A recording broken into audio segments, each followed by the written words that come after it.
Now small recap what we have done in today's class. आज के class में हम लोग ने क्या किया है, एक छोटा सा recap. See, financial reporting, I have started with the subject and I have started with roadmap to India's. Now what is roadmap to India's? Application of accounting standards in India. We have two sets of accounting standard rules 2006 and India's rules 2015. Rules 2006 वो जो है हमने inter में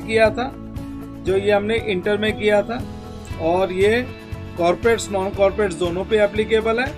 and India is nothing but conversed IFRS is European standards complex version of existing AS and it is applicable on companies, NBFCs, banking companies and insurance companies.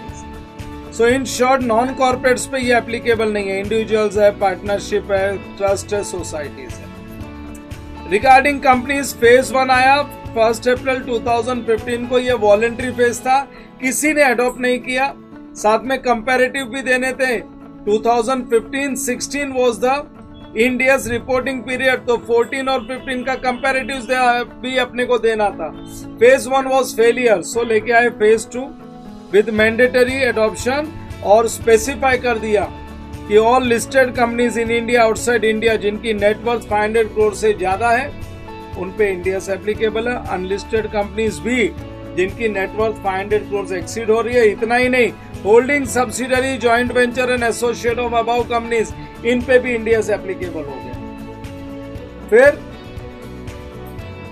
Phase 3 में सारे listed companies को cover कर लिया और unlisted companies भी 250 crore onwards cover कर ली जिन पे India से एप्लीकेबल हो गया. सो आज भी जो unlisted companies up to 250 crore है उन पे रूल्स 2006 पुराने एग्जिस्टिंग स्टैंडर्ड्स एप्लीकेबल है. और ये जो लिस्टेड कंपनीज है ये रिकॉग्नाइज्ड स्टॉक एक्सचेंज में होनी चाहिए. BSE, NSE, London stock exchange, Tokyo stock exchange, New York stock exchange, listed SME stock exchange की बात नहीं कर रहे हैं हम लोग.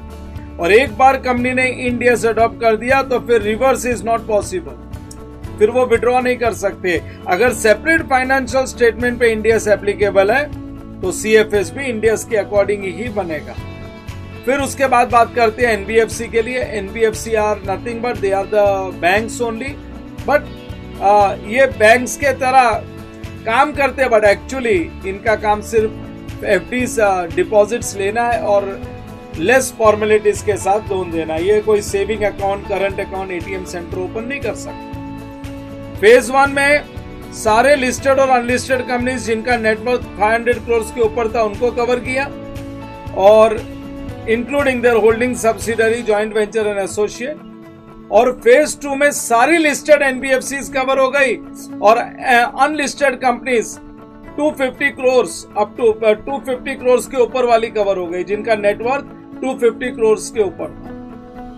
Even their holding company, subsidiary, joint venture and associates. और इनको तो वॉलंटरी एडॉप्शन का मौका ही नहीं दिया. RBI के गाइडलाइन के हिसाब से इनके लिए सब मैंडेटरी कर दिया.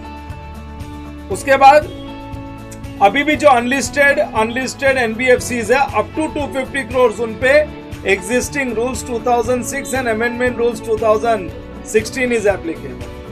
Regarding banks and insurance companies आज तक अप्लाई हो जाना चाहिए था लेकिन अभी तक नहीं हुआ है.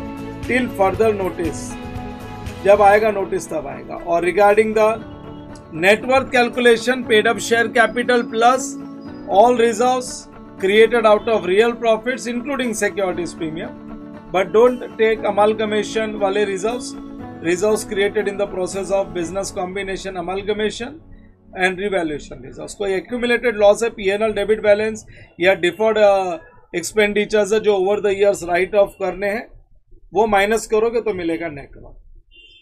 So this was a summary of your entire session. आज के सेशन की समरी है, हर एक सेशन के साथ में समरी बना के दूंगा.